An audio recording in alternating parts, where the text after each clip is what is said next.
पिछले कुछ दिनों से मैंने बहुत सारे इंटरव्यूज़ दिए हैं और इस इंटरव्यू को देने के दौरान जो है बहुत कुछ मैंने सीखा है जो मुझे लगा कि मुझे आप लोगों से शेयर करना चाहिए।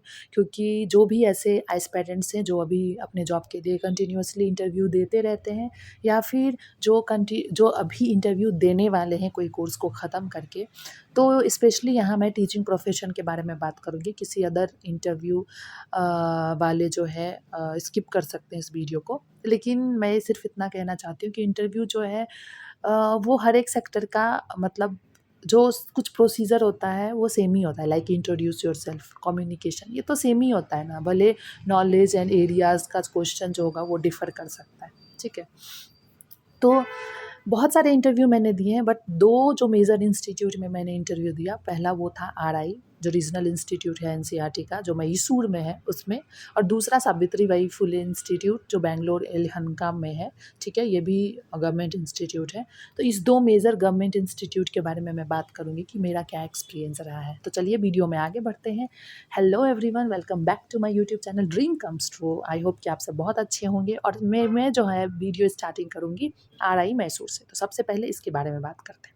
अभी जो आपको फ़ोटो में ये दिख रहा होगा, ये एंट्रेंस गेट है मैसूर का, ओके। मैंने कुछ दिन पहले शॉर्ट्स भी डाले थे अपने जब जब मेरा इंटरव्यू था तब।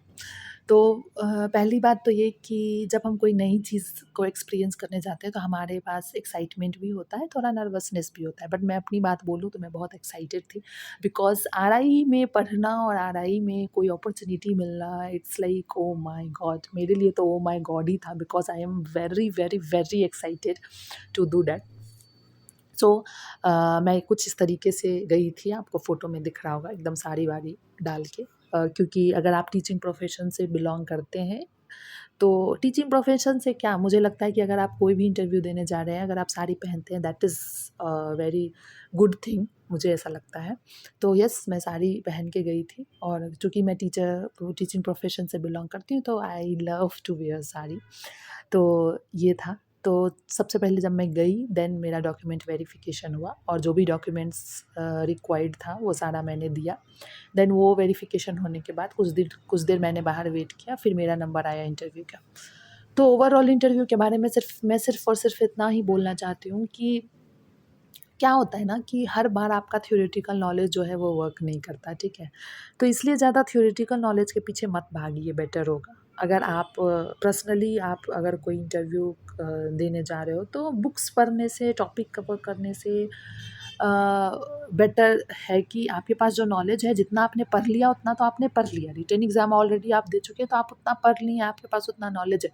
बट इंटरव्यू के लिए जो बेसिकली इम्पोर्टेंट होता है ना, तो वो होता है सबसे पहली चीज़ कि आपको वेल ड्रेस्ड होके जाना है। लाइक इट्स नॉट अबाउट कि आपको कुछ बहुत एक्सपेंसिव पहन लेना है, बहुत कॉस्टली पहन लेना है। It's not about that. It's about कि how neatly you are carrying your own dress and all. तो आपको एकदम प्रेस्ड ड्रेस पहन के जाना है एंड बहुत नीटली आपको जो है ड्रेसअप होके जाना है। बहुत लाइट ड्रेस जो है आपको डाल के जाना है। पहली तो ये। दूसरी ये कि थोड़ा अपने लुक्स पे जो है वो ध्यान दें। बहुत लोग आपको बोलेंगे अरे लुक्स मैटर नहीं करता है, बट आज के दौर में लुक्स भी मैटर करता है। हाँ, इसका बहुत यूज़्ड रोल नहीं है, बट येस मैटर करता है। तो आप जो है कहते हैं ना कि फर्स्ट साइट, मतलब आप गए हो इंटरव्यू देने के लिए, जो आपको इंटरव्यूअर जो है वो आपको जो देख रहे हैं, तो फर्स्ट साइट भी कभी-कभी बहुत ज़्यादा इम्पोर्टेंट रोल प्ले करता है, ठीक है? तो उस चीज़ पे आपको ध्यान देना है। दूसरी चीज़ है कि बॉडी लैंग्वेज बहुत ज़्यादा इम्पॉर्टेंट है। बहुत ज़्यादा हैंड फ्लैपिंग, आई ब्लिंकिंग, ये सब चीज़ नहीं होना चाहिए, ठीक है? अ, आप हम नर्वस होते हैं, बट हमें कंट्रोल भी अपने आप को करते रहना चाहिए, ठीक है? बहुत सारी अनयूजुअल मूवमेंट जो होता है ना, वो डिस्टर्ब करता है इंटरव्यूअर को भी और इंटरव्यू जो दे रहे होते हैं उनको भी, तो इससे बचना है। और ये सब कैसे होगा, तो प्रैक्टिस से ही होगा, ठीक है? उसके बाद तीसरी चीज़ ये है कि आप जो भी थ्योरेटिकल पढ़ के जाते हो ना, उसको बेटर है कि आप उसको रियल वर्ल्ड से कनेक्ट करके देखो। सिचुएशनल बेस्ड क्वेश्चन आजकल जो है इंटरव्यू में डायरेक्ट क्वेश्चन ना पूछ के आपको सिचुएशनल बेस्ड क्वेश्चन देंगे। ऐसा अगर मान लीजिए आप एक टीचर हैं, एक बच्चा ऐसे कर रहा है, ऐसे में ऐसी सिचुएशन है, तो ऐसे में आपका क्या रिएक्शन होगा, ठीक है? तो इस तरीके की क्वेश्चन ज़्यादा आता है। तो मेरा एक्सपीरियंस तो यही है, 2 गवर्नमेंट इंस्टीट्यूट की मैं बात जिसकी कर रही हूँ, उसमें मेरा एक्सपीरियंस तो यही था कि मेरे से सिचुएशनल बेस्ड क्वेश्चन बहुत ज़्यादा पूछा गया। अगर आप कोई भी आंसर अगर आप कुछ भी आंसर कर रहे हो ना, उस आंसर से कोई भी एक की पॉइंट उठा के वो सिचुएशनल बेस्ड क्वेश्चन पूछ देते हैं, ठीक है? तो मैं बस इतना ही कहूँगी कि इंटरव्यू के लिए प्लीज़ थ्योरी रट के मत जाइए। इंटरव्यू के लिए आप जितना अपने आप को रियल वर्ल्ड बेस्ड सिचुएशन के अकॉर्डिंग आंसर देंगे, presence of mind, common sense के लगा के जो आप आंसर देंगे ना, वही वहाँ पे वर्क करता है, ठीक है? एंड अगर एक ही टॉपिक के लिए बार-बार क्वेश्चन रिपीट हो रहा है, ठीक है? तो वहाँ पे गुस्सा तो आता है कि अरे यार, एक ही टॉपिक से इतना क्वेश्चन क्यों पूछ रहे हैं? बट गुस्सा शो नहीं करना है, ठीक है? आपको एकदम हल्के से स्माइल के साथ सारे क्वेश्चन का आंसर देते रहना है, ठीक है? तो ये जो है, ये 3-4 मेजर चीज़ है जो आपको इंटरव्यू के दौरान जो है बिल्कुल ध्यान रखना है, ठीक है? तो मेरा एक्सपीरियंस बहुत अच्छा रहा, मैं बहुत एक्साइटेड थी और इंटरव्यू भी बहुत ज़्यादा अच्छा रहा, ठीक है? सिचुएशनल बेस्ड क्वेश्चन ही ज़्यादातर पूछे गए मेरे से। एंड लाइक ये था मेरा ओवरऑल एक्सपीरियंस। नेक्स्ट जो है मेरे पास वो इंस्टीट्यूट जो है वो है सावित्री बाई फुले। यहाँ पे आप देख सकते हैं Savitri by Phule national institute of women and child development, ये बेंगलुरु यलहंका में है। यहाँ पे जब मैं गई थी ना, तो ये कर्नाटका में है, तो ऑफ़ कोर्स जो है कन्नड़ा स्पीकर जो है होना कभी-कभी बहुत मैंडेटरी हो जाता है बेसिकली इस तरीके के इंस्टीट्यूट के लिए, क्योंकि इस तरीके की इंस्टीट्यूट जो है ना वो बहुत रूट लेवल पे जो है वो वर्क कर रही होती है, ठीक है? तो इस तरीके के इंस्टीट्यूट के लिए आपका जो है रीजनल लैंग्वेज बहुत ज़्यादा स्ट्रॉन्ग होना बहुत ज़्यादा ज़रूरी है। तो ये जो इंस्टीट्यूट है ना वो चाइल्ड डेवलपमेंट, वुमेन डेवलपमेंट पे काम करती है और बेसिकली ये लोग अर्ली इंटरवेंशन, अर्ली आइडेंटिफिकेशन पे काम करते हैं, ठीक है?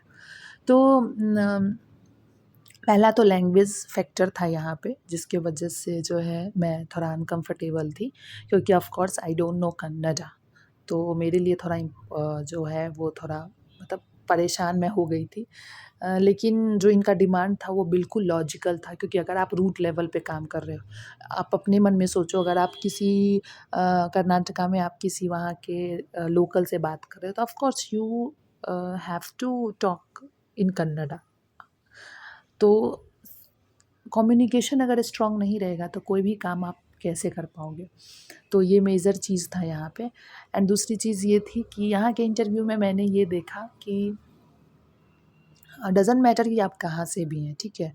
ऑफ़ कोर्स आपका जो नॉलेज है ना, वो अगेन यहाँ पे मैं बात कर रही हूँ कि आपका जो नॉलेज है वो थ्योरी तक ही सिमटा हुआ नहीं होना चाहिए, ठीक है? अगर मान लीजिए, मैं एक एग्ज़ाम्पल दे रही हूँ, अगर मान लीजिए उन्होंने पूछा कि अर्ली इंटरवेंशन से आप क्या समझते हैं, ठीक है? तो आपको सिर्फ़ इस ये आंसर नहीं करना है कि आप अर्ली इंटरवेंशन से क्या समझते हैं। आपको एग्ज़ाम्पल को भी ऐड करना है, ठीक है? अगर आप एग्ज़ाम्पल ऐड नहीं करोगे ना, तो माइट भी वो सामने से पूछेंगे, जैसे कोई एग्ज़ाम्पल दीजिए। क्योंकि एग्ज़ाम्पल जो है ना वो आपका प्रैक्टिकल नॉलेज दिखाता है कि आप किस तरीके से एग्ज़ाम्पल को प्रेज़ेंट कर रहे हो, ठीक है?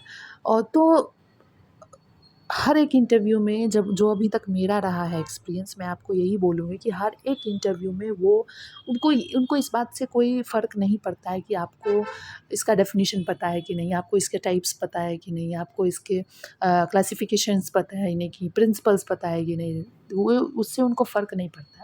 उनको फ़र्क पड़ता है कि आप किस इंस्टीट्यूट में आए हो, उस इंस्टीट्यूट का विज़न और मिशन क्या है, और उस विज़न और मिशन को फुलफ़िल करने के लायक आप हो या नहीं हो। बस इतना ही पॉइंट है, ठीक है? तो ये ओवरऑल मेरा एक्सपीरियंस था 2 इंस्टीट्यूट के लिए।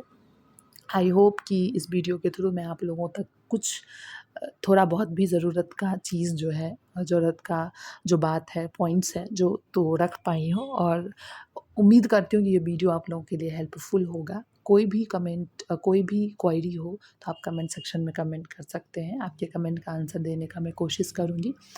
मिलते हैं नेक्स्ट वीडियो में नेक्स्ट अपडेट के साथ, तब तक के लिए बाय बाय।